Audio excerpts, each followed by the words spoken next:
When you need mealtime inspiration, it's worth shopping Baker's, where you'll find over 30,000 mouth-watering choices that excite your inner foodie. And no matter what tasty choice you make, you'll enjoy our everyday low prices, plus extra ways to save, like digital coupons worth over $600 each week. You can also save up to $1 off per gallon at the pump with fuel points. More savings and more inspiring flavors make shopping Baker's worth it every time. Baker's, fresh for everyone. Fuel restrictions apply. BoShield wasn't satisfied with any of the bike lubes on the market, so they engineered their own. Their research proved that none of the Teflon, silicone, or synthetic formulas held up when exposed to dusty, dirty, and muddy conditions. For that reason, BoShield T9 is designed to offer long-term lubrication and protection in any environment. BoShield T9 waterproofs your bike chain, lubricates cables, and prevents rust with its effective all-in-one formula. The paraffin-based lube flushes out dirt and old lubricants, displaces moisture, and penetrates moving parts. Then it dries to a clean, continuous wax film that performs better than Teflon and lasts up to 200 miles. BoShield T9 is designed to resist picking up dust, dirt, or mud, which makes it a good choice for all riding conditions. This month, BoShield is giving away a free prize pack to a lucky listener. Go to singletracks.com/BoShield to enter and visit BoShield.com to learn more, or click the links in the show notes. If you haven't already rated and reviewed the Single Tracks podcast in your podcast app, now's the time to do it. We're randomly selecting listener reviews to read on the show, and if we choose yours, you'll get a free Single Tracks hat in the mail. Hit pause right now, write a quick review, and then listen to future episodes to find out if you won yourself a hat. Happy trails. Hey everybody, welcome to the Single Tracks podcast. My name is Jeff, and today my guest is Jeremiah Bishop. Jeremiah is an 18-time member of the USA Cycling National Team who has won countless cross-country, ultra-endurance, and mountain bike stage races all around the world, including gold at the Pan American Games in 2003, overall wins at the Breck Epic and Pisgah stage races, national titles in both short track and marathon, and multiple wins in the National Ultra Endurance Series. He's currently a member of the Canyon-Topeak racing team and lives in Harrisonburg, Virginia. Thanks for joining us, Jeremiah. Thanks a lot, Jeff. That was quite the introduction. And I didn't even do it all. I'm sure there's a lot of stuff there that I could have included, but yeah, you've had an awesome career. Thank you so much. Well, I mean, the stuff I'm most proud of, to be honest, is not the racing, but sharing the stoke for cycling and some of the things that most people don't know that I do. Yeah. So I'm currently an athlete ambassador for Canyon. An athlete ambassador is wearing multiple hats. It's obviously, going to races and racing my bike, but it's also doing demos, expos, supported events like the Eric Zabel ride that we did in New York City at the Rafa store. We had an open demo or a chance to get people on bikes and to ride bikes. But I guess where I'm going with that is just the stuff off the bike, working with NICA, working with Virginia high school mountain biking, doing stuff like that, doing projects like Love Trails, which is a really cool new micro donation app to give basically trail maintaining groups, private trail owners, a chance to, collect donations for trail work. And it's one of the many projects I have my hands in, but, that's awesome. Yeah. I think just, kind of being involved in and sort of sharing this sport, that's probably what I'm most proud of. I mean, the racing is super fun. It's really exciting. And I've been able to really just exceed my dreams. As a kid, I was dreamed of racing bikes for a living. Mm-hmm. I mean, who doesn't think that would be cool? Yeah. But I mean, in the real sense, you have this sort of platform. You have a voice to really do some good things if you think about it. And I think the athletes that, kind of have this two-dimensional career where they go, they race, they win, spray champagne everywhere, be a part of the action. They're missing out on a lot of it. Yeah. In a way, and that they, sort of have this platform or voice in which they can change the sport or get new people into the sport, encourage kids to try the sport, or, just get people outdoors to do something cool and kind of inspire people to do something cool. Mm-hmm. I think that the pursuit of racing itself, racing by nature is very selfish. You're putting your legs up, you're hiding in a hotel room, you're, trying to take the very best care of yourself so that you can perform your best and people can give you attention. It's kind of ridiculous. When you think about how balanced of a life can you have if that's kind of your deal. So, the athletes that I, model my personal conduct after, or at least try to, are the ones that give back, the ones that really part of things and part of making the sport better or improving the sport. Yeah. I mean, that's the reason we wanted to have you on, kick off the year, really 2020 with, this idea of sharing the Stoke and inspiring people to ride. I want to hear a little bit about how you first got started. What was the first bike that you started riding when you were a kid? Oh man, that's a wild story. So I grew up in a welfare family in Baltimore County, Maryland, just outside of Baltimore City. We lived in HUD housing. I had a single mom who fled Maine with the three of us kids. She had an abusive relationship and with my now deceased father. But yeah, we never knew him. And it was one of those situations of just growing up in a broken home. Unfortunately, my mom had substance abuse issues. There were constantly people coming and going and drugs and alcohol in my youth. And a lot of my finding cycling was just a freedom and a way to see the world and learn and escape kind of the stuff that I was surrounded by. Yeah. But I wouldn't have realized that it gave me the tools and the resources to be a successful adult. And I think that's one of the things that's so intrinsic in NICA's message. It's empowering young people with the tools they need for life. Yeah. Through cycling. So obviously, there's a racing component and it's the National High School Mountain Bike League. But, if you look at the inclusiveness, if you look at the activities, if you look at the camaraderie, the team building, it's really good for capturing kids that fall through the cracks of traditional ball sports. There's a real different attitude, if you're trying to make the football team. Yeah. It's like you're a scrub sitting on the bench or you're the quarterback, you know what I mean? Yeah. But NICA is very inclusive. It's very welcoming and will, have pretty much every kid is welcome and feels really part of it. And, that's part of what appealed to me about cycling was the adventure aspect. It wasn't just the racing and of course, racing was a way for me to make a living within the sport of cycling. And it was also a very, very exciting way to do so. But I'm an adventurer. I like spending time on Cal-Topo, creating maps and routes, ride with GPS or View Ranger, staring at, all the map layers. So yeah, I love cartography and earth sciences, and I own a coaching company. So yeah, I mean, I was a pretty sharp kid, but I was hanging around with kids that were getting in trouble. My first race, believe it or not, was on a stolen Specialized. Oh my goodness. So, yeah. What kind of bike was it? I mean, was this like a road race or a mountain bike? No, mountain bike race. Yeah, it was local race, the Maryland Mutter. Swore I would never do it again. It was a pretty cool race, but it was just disgustingly muddy, rainy, slipped, crashed a couple times. I mean, it was just brutal. Yeah. I swore I would never do it again. 1,200 races later, I can't stop. I mean, I'm still doing it. I don't have to race anymore. I mean, I can do a lot of what I do, just getting people stoked on bikes, showing at events and things like that. But it's really a neat, quite a wild story. Very lucky that I found people that love to share the sport with me. Mm-hmm. And I'm very lucky to, well, I mean, it's part luck, but it's a lot of hard work. I found something I was passionate about and I worked my ass off, and I wouldn't take defeat, as a loss, but I would basically just get more motivated to stay the course and learn persistence that, really carries people through life. Mm-hmm.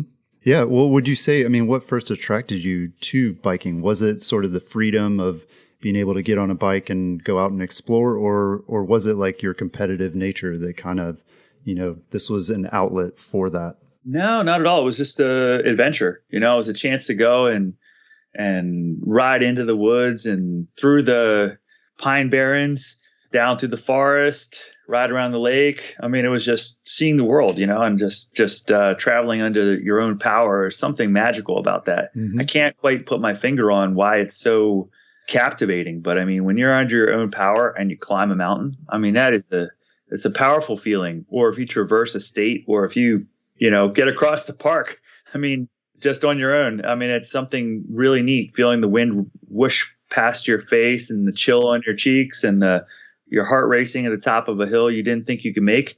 I mean, those are things that really keep you going. And of course the downhills, I mean, it's like a dirt surfing. Yeah. On a good day, it's like dirt surfing. I mean, things are gliding, but you're still in control. Mm-hmm.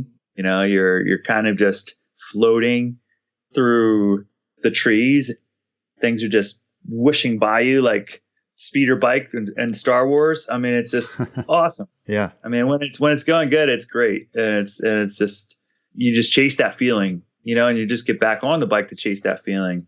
So it's that's what it's about for me. And racing, I definitely had a competitive streak and I really love to challenge myself. Yeah. So, I mean, that was kind of a natural thing. I gravitated toward that, had some talent. It takes definitely some genetic ability to race cross country, mm-hmm. Or marathon distance mountain biking. So for sure I was lucky in that regard too. And, kind of found my niche in cross country racing for a majority of my career. And like the second half of my career, I kept on looking for more adventure. I'd race these cross country races and, you do 8 laps, 10 laps at Benelli Park in LA. And it's awesome. I mean, the action is the action. I mean, it's like playing basketball or something. People are trying to block you, trying to cut you off on the downhill. You're fighting for position. You make the right move, counter punch, boom, land the win in short track. I mean, it's exciting. Yeah.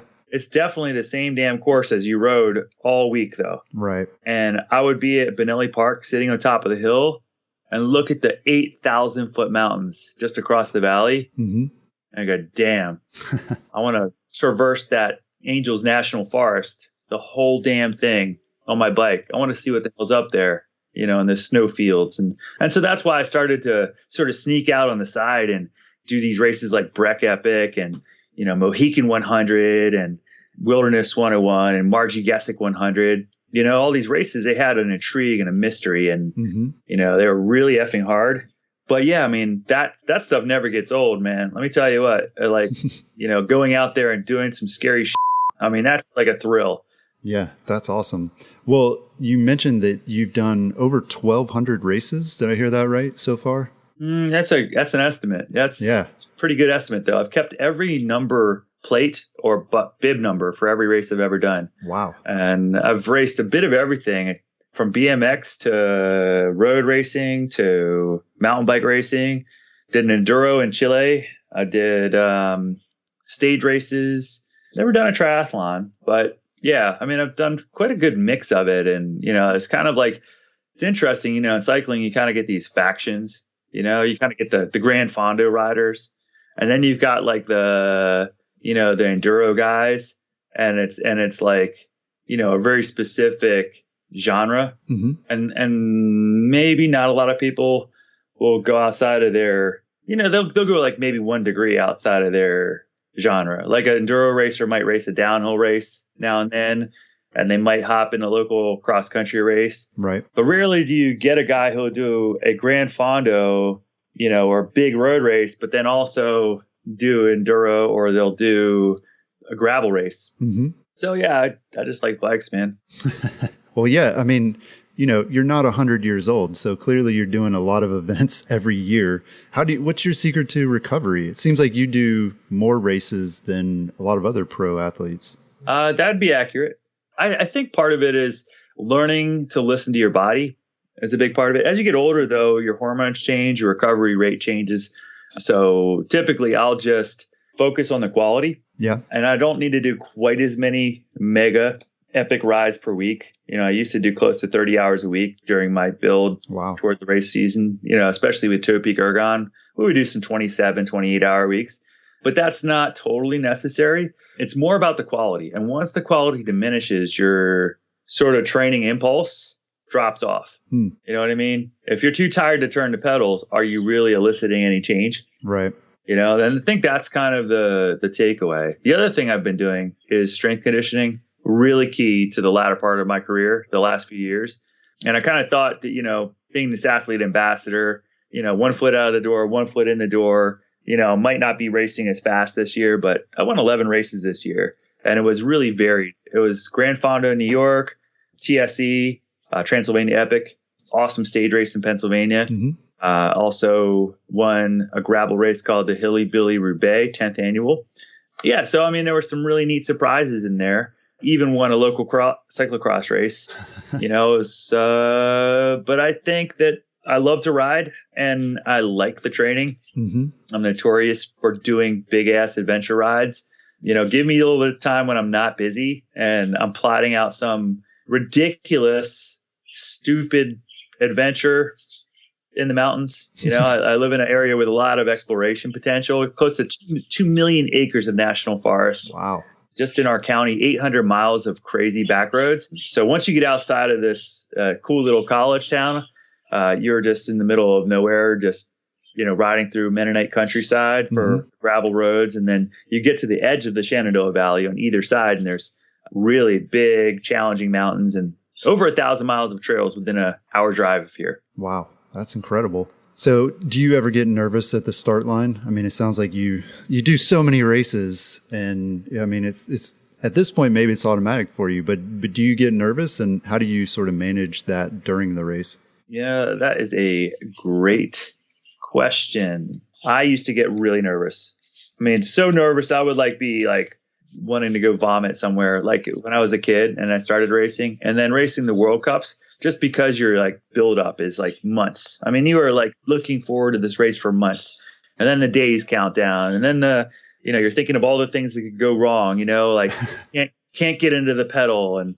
for whatever reason, it would definitely ratchet up my nerves to 11. And I would really just have to visualize, a good, clean race, because your body follows your mind. And if you really surround or really fill your head with positive thoughts and execute positive actions, it'll often lead to positive outcomes. And creating these good mental habits, instead of thinking of what could go wrong, I would think of how it's going to go right, how it's going to feel out there on the course. What things am I going to do to create calm within the chaos?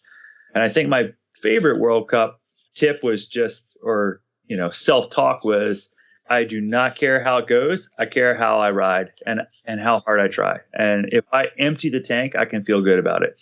And so I just go out there and have to nail it. And I just give it everything I had and just leave the tank empty.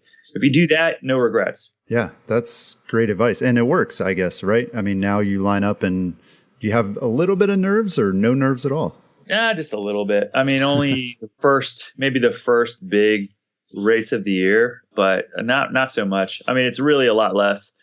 It's I think at this point in my racing, it doesn't matter as much for me. It's not as big of a deal. So I'm racing for fun to see what I can do, but it's really well balanced with kind of that feeling of no matter what happens, I'm riding my bike. Yeah. So what do you think about sort of the current trends in bikes that we're seeing toward adding more travel and dropper posts, even to cross-country bikes? Do you see that as a positive development, or what kind of bike do you like riding right now? Man, I'm having a whole lot of fun on the Neuron. So Canyon makes a sort of, I don't know, I guess you'd call it a mid-travel backcountry bike. You could take it to the bike park for a day but yeah, you definitely can feel good on it for long distances. So it's almost like a longer travel XC bike. So the Neuron is 130 front, 130 rear travel. Yeah. It basically has just a slightly more slack head tube than the Lux. So it's really good when you're going down steep chutes in the backcountry filled with leaves and rocks and stuff. Yeah. And then I'll put on 2.4 tires, 2.4 downhill tire on that, DHR, DHF, and dropper post and 60 mil stem, and you're ready to party. It's pretty adept bike, but it's not so slack and so heavy that you're not going to want to do a 40-mile backcountry epic ride on it. Yeah. So it's a really fun bike. I'm having a blast on it. I'd even race a really technical cross country race on it. They're rare though. The races I'm thinking of are very rare. Like the super rocky, insanely nasty kind of hardcore stuff. Yeah. I kind of like that stuff though. It's fun. It kind of creates a little different challenge to it. The other bike that I really enjoy riding right now is the Grail. Because the Grail will fit like I think it's like 1.5 tire, 1.6. Yeah. Yeah. So it fits a pretty big tire for a gravel bike. And man, I mean, you can just take it on most easy single track. So a single track that I would normally, I don't know, maybe find easy is kind of a fun challenge. You hit like, a couple little parks or a couple, single tracks from the door, and you can just cobble together all kinds of wild rides you'd never do. There's trails out there, it's a good trail, but it's only like 2 miles long, but it's by itself over there on this hill or mountain. Yeah. And normally you're just like, yeah, I'm not going to drive over there and ride. Right. I'm going to go to the place that's got 30 miles of trails, and that ends up being the same place. Yeah. But this you can take and do a dirt road, go underneath a bridge, go along a highway, shortcut through the grass, go through the forest, and then you hit, a couple single tracks, then you finish with the local park single track, and all of a sudden you've got a 40-mile ride and completely crazy mix up. Yeah. So it's really kind of a fun, it kind of gamifies it a little bit. And I also try to see what I can get away with. There's a really cool video on a vegan cyclist YouTuber that we had out for my event, the Alpine Loop Grand Fondo. So I run a charity Grand Fondo in the fall every year. So it's just a big excuse to party and go big. So we basically have 3 parties and 1 bike ride. Perfect ratio. Nice. And then we raise money for Prostate Cancer Awareness Project. And we also raise money for bicycle and pedestrian infrastructure here in Harrisonburg. So we do beer garden, and the funds go to Shenandoah Valley Bicycle Coalition, my local club, super active club, do a ton of trail building, trail maintenance, bike advocacy, and part of what makes Harrisonburg the cycling capital of the Virginias. So it's really neat. We have a good time. We had vegan cyclists out there this year, but then the day after the sort of, traditional road / gravel Grand Fondo, the next day, I'm like, all right, we'll take vegan cyclist Tyler out for a little more adventure. I loaned him a Grail, and we took him over to Massanutten and West Slope. And if any of my or our podcast listeners have been to the Massanutten and West Slope, it's pretty damn rocky. Ledge rocks, berms made out of rock, bridges over creeks and drainages made out of rock. We tried to build some more like, green trails at the bottom. So we cobbled together some of this stuff, and basically I took him mountain biking on the gravel bike. Yeah. It was friggin' awesome. So his eyes were just huge. He's kind of more of a road rider. Yeah. But check out that episode. It's really cool. Kind of opens your eyes to what you can do on the Grail. It's just super fun. It's kind of like ultra light fishing for bass or something. You're like, oh boy. Yeah, that's cool. Well, I mean, would you say, is that pretty much your quiver? Are those the only 2 bikes that you need, like a gravel bike and then like a 130 mil trail bike? Is that pretty much covering what you're trying to ride? No, I ride the Spectral quite a bit. 27.5 longer travel bike, really jumpable, really fun bike park bike. So that's what I'll do if I go up to Bryce. I really like that one, just because it's more nimble. The Strive is really good for backcountry, really rocky stuff around here. And since I have a demo fleet, I basically ride everything.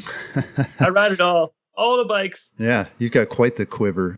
Yeah, and I've been into race too. That's another bike that's actually really the sleeper of Canyon's lineup. They've got like this endurance road bike, but it'll fit 32C tires. So for most people, that are riding, dirt roads and gravel roads that are state maintained, that's a pretty good bike that you can also do a Grand Fondo road race, whatever. I mean, that's kind of like a really neat bike. And then Grand Fondo New York, I won on the Air Road. So the Air Road is the super fast, looks like the Batmobile, with these like faired seat tube and arrowhead tube and, this huge flat down tube. And I've got these gigantic deep dish wheels on it. I mean, it looks like total Batmobile. So, yeah, I mean, it just depends. It's tough when you have all these bikes and you're trying to have a power meter on, at least your 2 main bikes. Yeah. So I've been riding the Neuron and the Grail because basically I can hop on a road ride and I can hang like it's an ass buster, if you have the knobby tires on. But I can do it. I can just put some slick tires on there as well. But kind of like if I only had two bikes, it would probably be, if I wasn't a racer, it would be the Neuron and the Grail, believe it or not. Yeah, that sounds about right. Would you ever consider yourself a weight weenie? Like back when you're doing more cross-country stuff, did you obsess about that at any point? You damn straight I did. It'd be like asking if you like prize money. Yeah. Well, I assume so, but it doesn't sound like you are anymore. So what changed? Well, I mean, I was always performance oriented. And I think, in the 90s, a lot of the narrative in the magazines and then the articles was how to make your bike lighter to perform better. Yeah. But for sure, I think, during my marathon distance part of my career, the latter half of my career, I've been more focused on just performance. And I was the first person at Cape Epic to use a dropper post 6 years ago.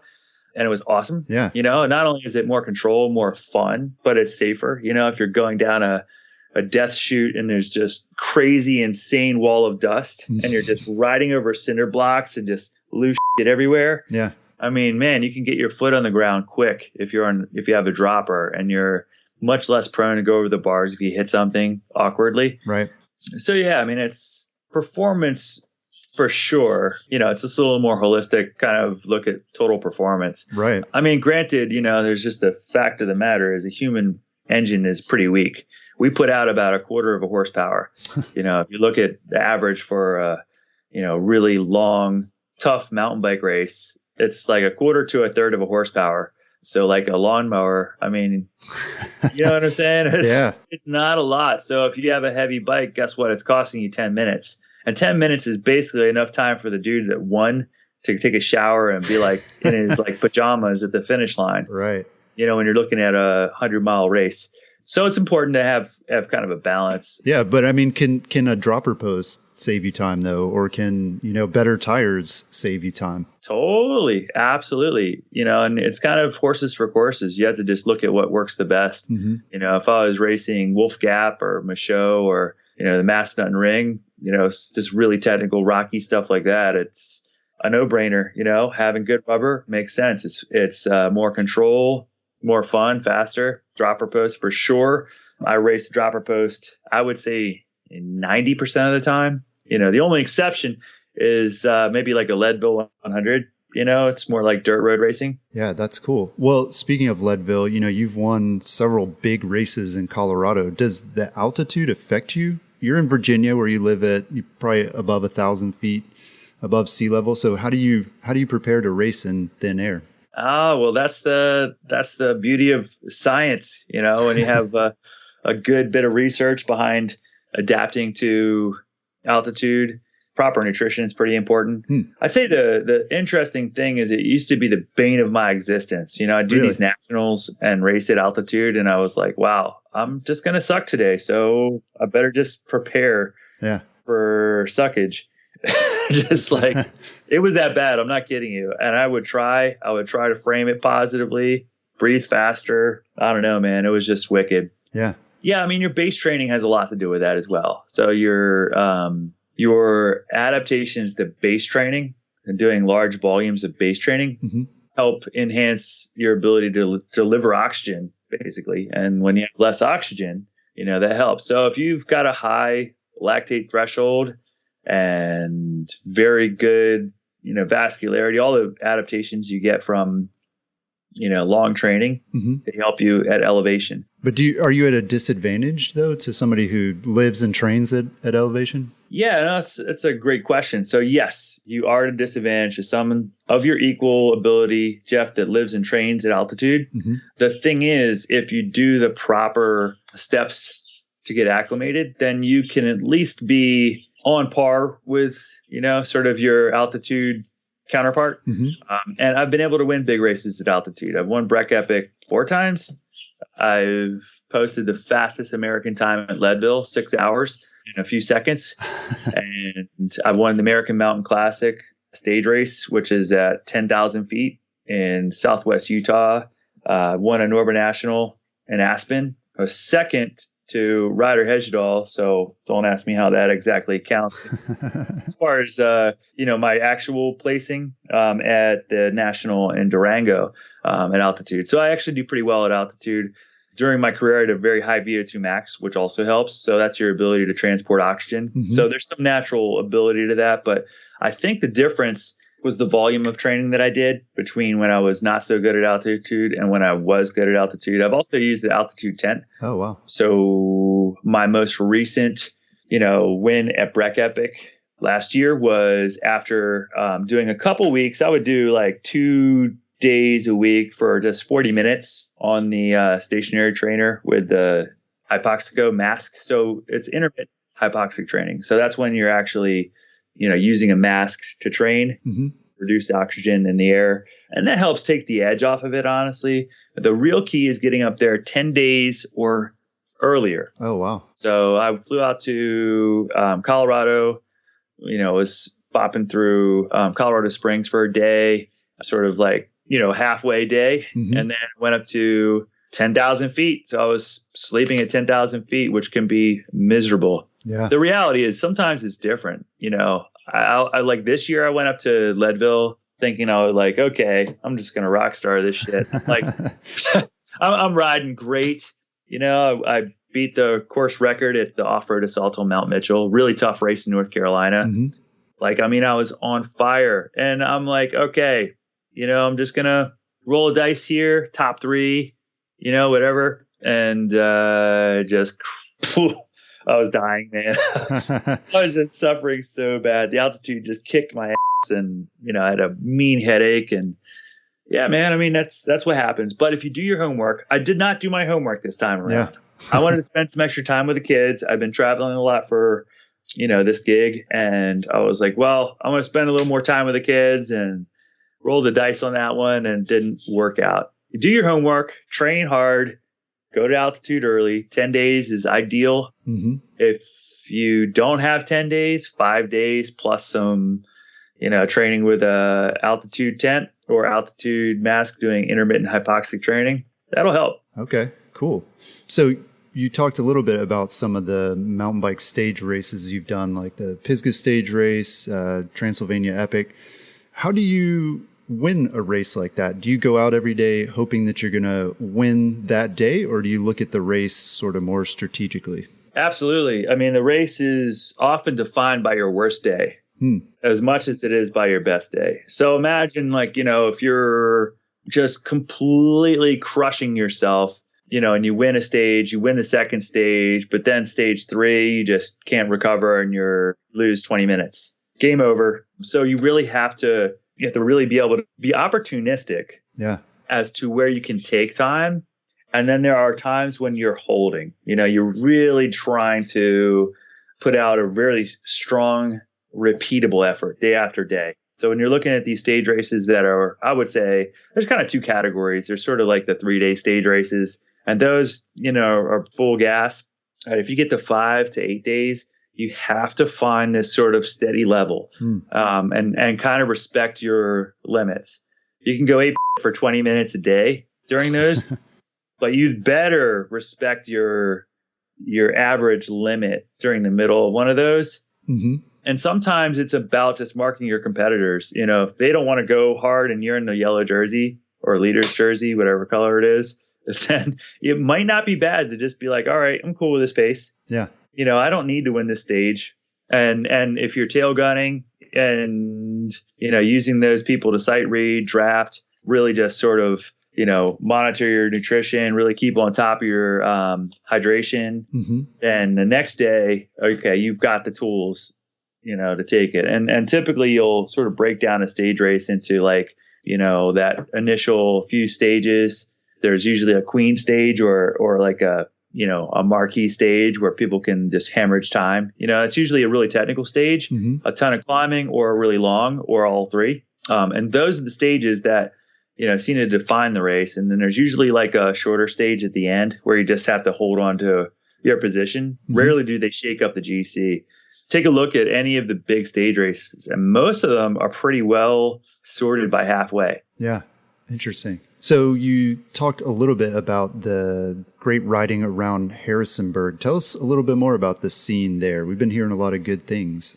Oh, yeah. I mean, Harrisonburg is just a, gritty college town that basically has become a East Coast epicenter of riding. And I think it's, really the scene here. It's the culture. There are people that ride around town just to get around. There's a lot of people just commuting to work, and cycling is a real way of life. So I think that's what's different about Harrisonburg. You go to some other places, and there's riding, but it's not like people are going to the grocery store to ride. Right. It's not like they, are doing alley cat races, and there's, this sort of like underground race scene that we have here. Mm-hmm. I mean, literally, you could put together an entire season of underground races and never go to a sanctioned event in Harrisonburg. I'm not kidding. Who's driving this? Is it the college crowd, or are there, sort of veteran people in town that are just really cool? Both. There's the Six Pack Downhill Series, which is a,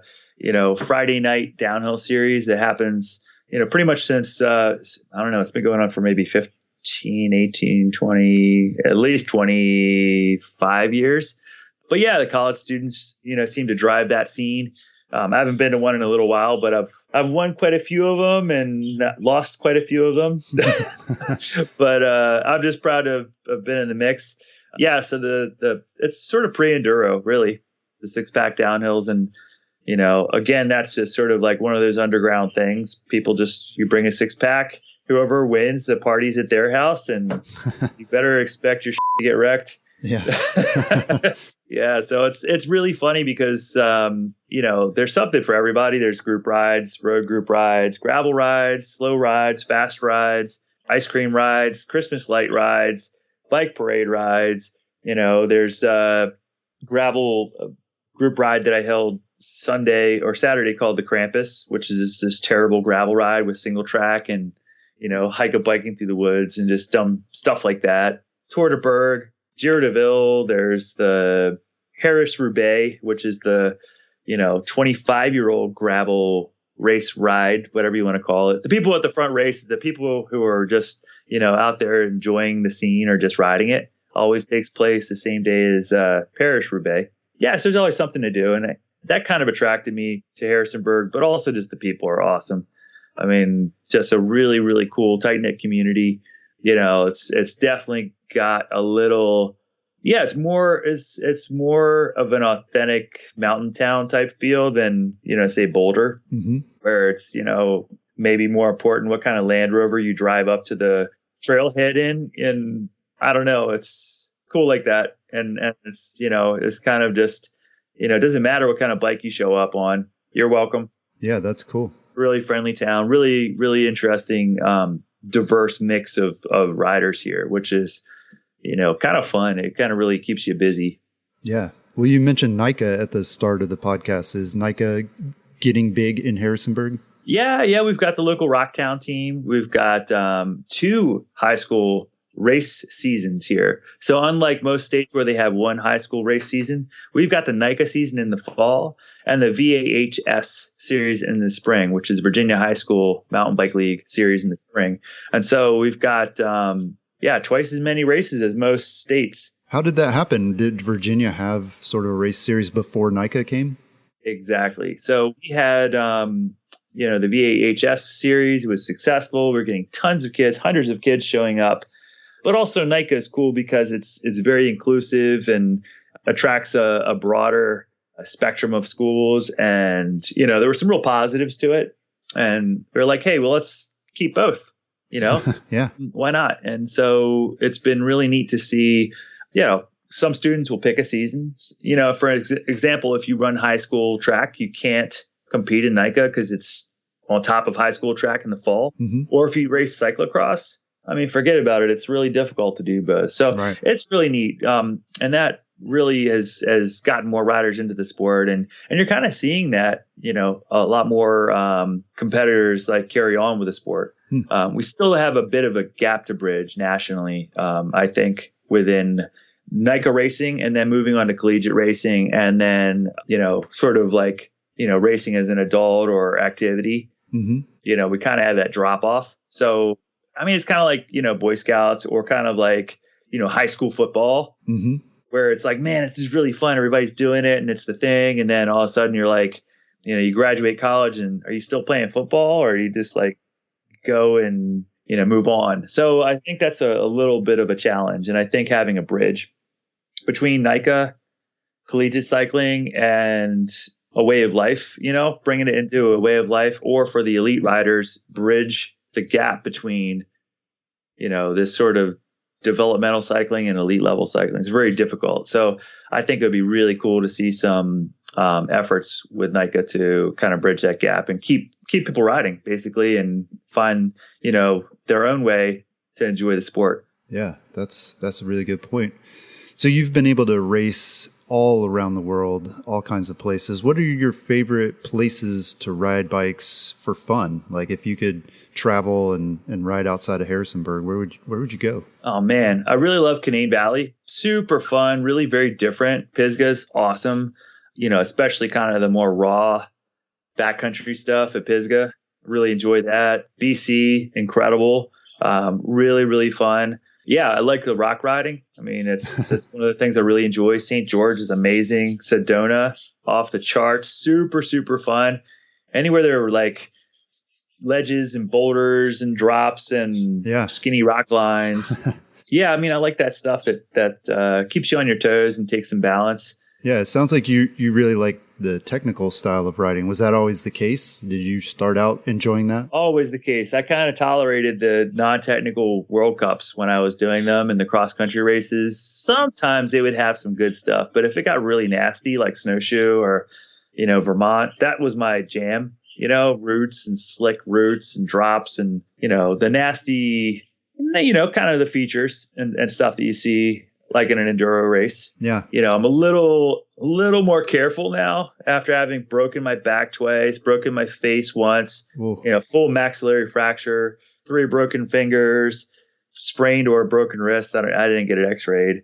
Anyway, all these injuries, I'm like, okay, well, now I equate unnecessary risk taking with not riding for 6 months, not with a thrill of, maybe landing a questionable gap. So I'm discretionary with it. I really do love technical rocks. And if you see, some of this stuff up on Massanutten, I mean, it is world class.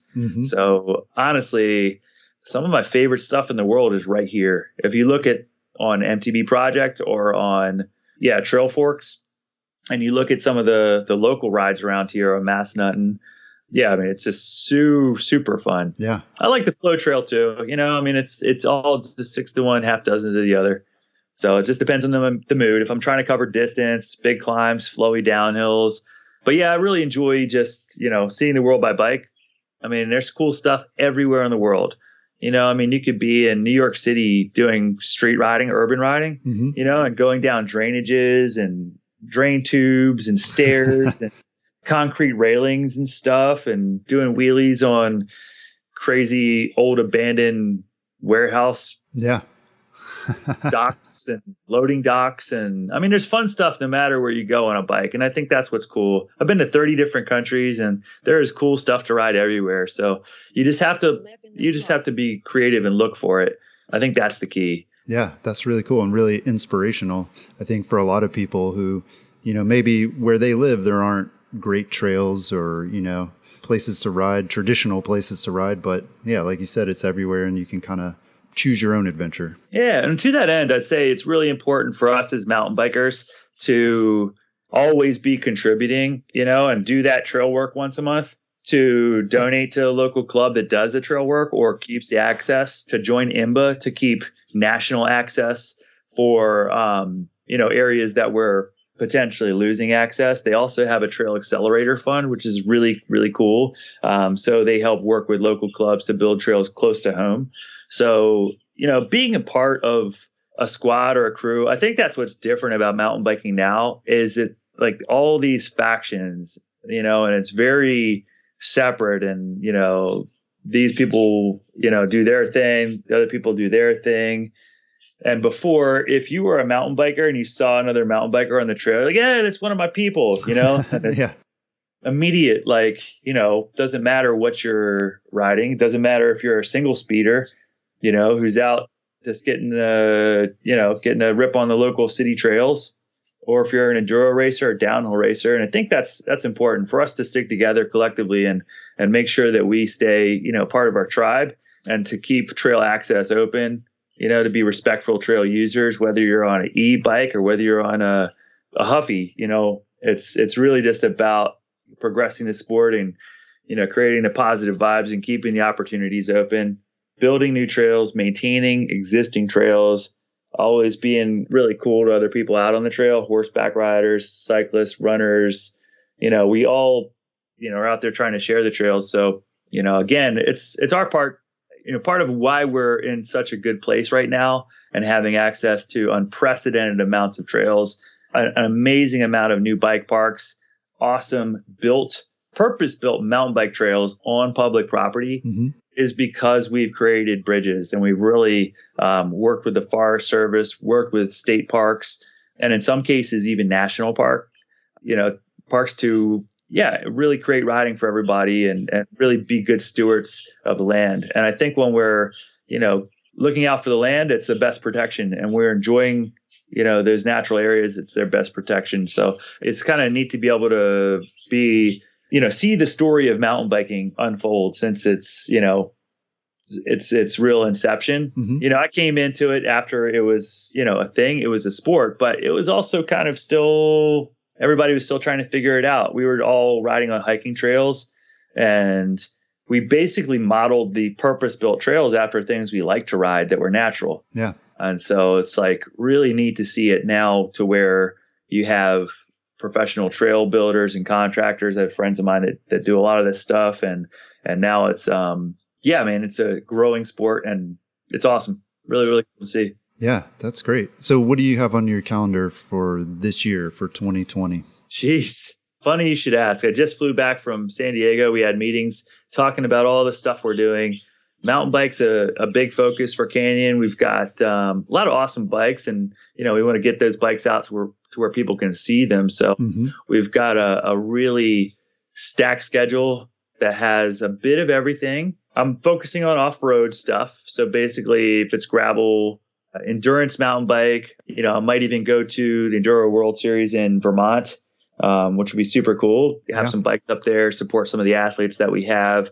Doing some content also. So doing some, expedition type stuff. Like, I'd like to hit the world's toughest Strava hill climb. Oh, sweet. Where's that? That's in Hawaii. Ah. So not to spoil it, but, sea level to 13,000 feet in one shot. That's a big hill. Yeah, no doubt. Mega kicker. But I figure if, something will motivate me to get in shape and not eat too much cookies, that's probably it. Yeah. But we'll have a bunch of events, and, a lot of the events I'll be kind of on the worker.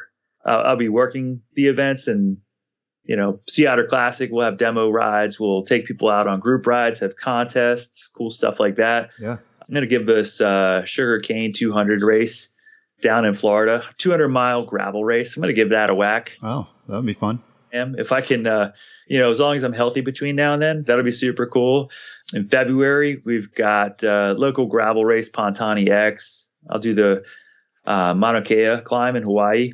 Mid-February, I'll probably do a training camp weekend with Bishop Training on kind of the last weekend in February at Pocahontas State Park. In March, we've got some early races coming up.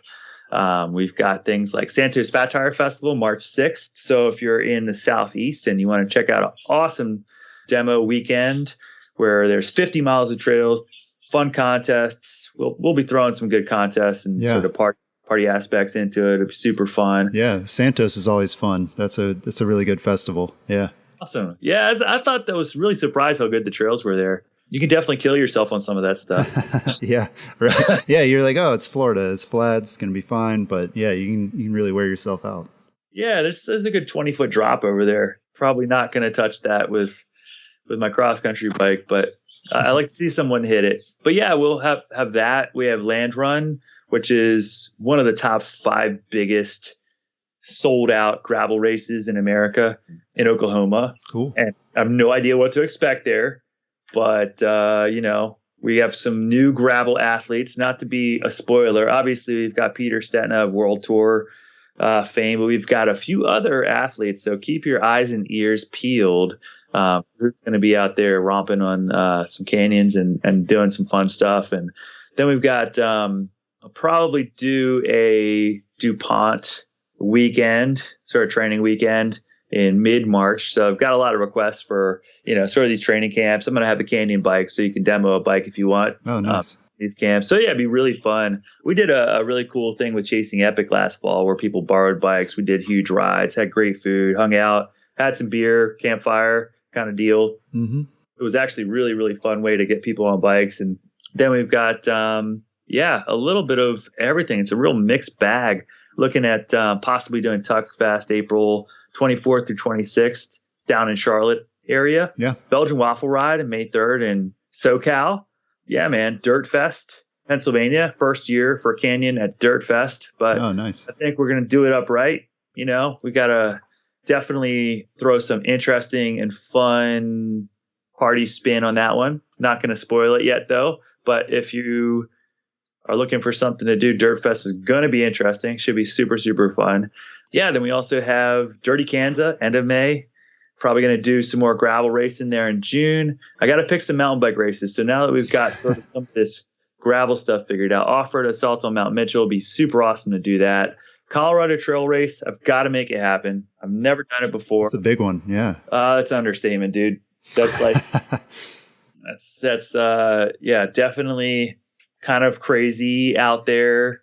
Have you done a lot of those sort of bikepacking, either racing or just doing them for fun? I have, yeah. I've done up to 20 hours nonstop. And I've done a 3-day bike pack on the Virginia Mountain Bike Trail, which basically runs the border between Virginia and West Virginia, like the top of Shenandoah Mountain. I've done 3 days of that, which was an eye-opener. It's really freaking hard. So Colorado Trail Race, I might be doing it stage race style where I do 100 miles a day type thing and actually sleep for a few hours. I think that'd be a lot more fun is to do it, but, to experience it first. Because I don't know how that sleep deprivation is going to treat me. No one does. Yeah, it's definitely a risk. It's wicked, man. I mean, people that think they are going to just jump into that and like race it with no sleep for 3 days are freaking psycho. Like Kurt Refsnyder, he's a former pro mountain bike racer, like cross country mountain bike racer, turned bike packer, expedition guru. Yeah, we're actually having him on the podcast next. So no way, that's super cool. He's one of my heroes, man. He's like the real Indiana Jones. So a nice way is, he's like a geology professor, by day. He's probably like got his clipboard and his sample bags and is like taking students out, right, collecting fossils and rock samples one day, and the next day he's like doing a 700-mile insane bike pack desert expedition, Arizona trail. I mean, he's like so hardcore, but he's also leading Bikepacking Routes, which is a real pioneering group that's advocating for new routes. They're doing a lot of really cool things to preserve and respect the land that they're have these routes on. And he did Colorado Trail this past summer, and it was pretty wicked conditions.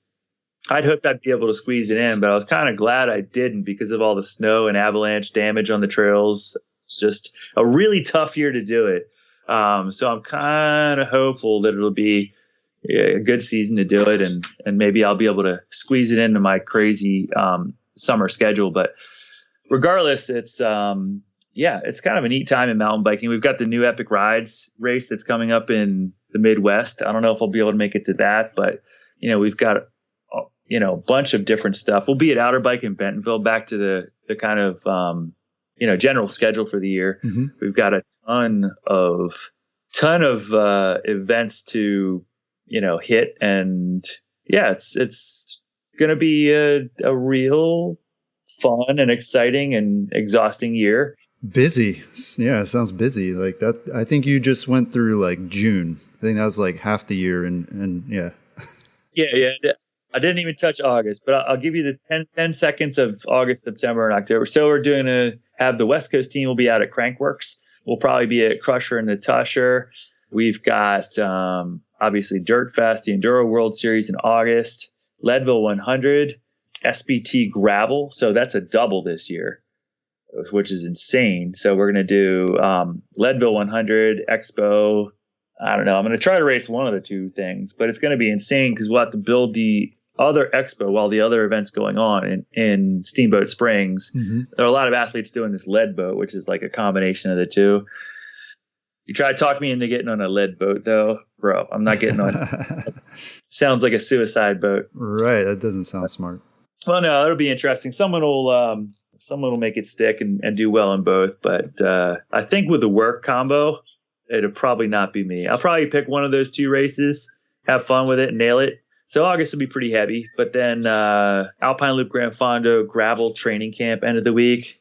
We've got a new event end of August in Asheville. Stay tuned. Shenandoah 100, that's the usual. Might hit Marathon Nationals this year in Texas if I have any gas left in the tank. We've got our event, the 10th annual Alpine Loop Gran Fondo, end of September. Super stoked about that. Can't believe it's been 10 years, but it's just super cool, to get people out on bikes and doing big shit. And yeah, man, getting in the mountains. Unpaved, middle of October, looks like a go. And then Big Sugar Gravel and Outer Bike. Always fun. A little bit of single track, a little bit of gravel. Iceman cometh. And yeah, I'm probably going to fill in with 10 or so additional races. So you got any good ideas for races that I need to go hit? Yeah, DM me, man. Always up for adventure. Yeah, that's an incredibly packed schedule. That's awesome. Yeah, probably also hit some of the Virginia Off-Road Series, but I kind of need to see where the bigger events hit. I really wish we had the Snowshoe World Cup again this year, but I think they have to wait until next year before they pull that one back together. But I'll probably fill in with a stage race, something. I'm not sure which, but I'd probably do like a Trans Rockies or a Pisgah stage race or something, or a Swiss Epic. I guess Swiss Epic's not going to happen. It's in September, but it's busy. We got a lot of good stuff going on. That's cool. Well, yeah, hopefully this inspires our listeners, who are maybe planning their mountain bike calendar for 2020, just to do like a tiny fraction of what you're doing, I think would be an awesome year for most of us. So, hey man, or just come out and ride with us. If you have a chance to make any of this sort of mountain bike, and sort of gravel tour, then I'll try to post this probably in mid-January and make sure that people know where we're going to be, because we have a lot of really fun stuff going on. Bike demos, parties, hangs, Q&A sessions.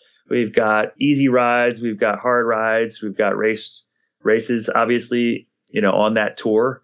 So we'll try to get, a little bit clearer tour that I can basically put it up on my website. I can also have it on Facebook, and I'm going to try to get that out second week of January, make sure everybody knows where we're going to be and where to find us. There are a lot of awesome events out there. And if you set the tone now and you make some good plans, yeah, you can have time to get in shape and really enjoy the ride. Yeah, that's awesome. Well, thank you so much for joining us and for really getting us stoked for 2020. Awesome. Well, really appreciate you having me on. It's been a pleasure, and I dig the website, and definitely, excited to figure out my bike setup for next year. Yeah. I'm going to try a couple new things, and yeah, man, I'll be staying tuned to Single Tracks. Awesome. Thanks. Well, you can keep up with Jeremiah at his website, jeremiahbishop.com, and also on Instagram and Facebook. That's all we've got this week. We'll talk to you again next week.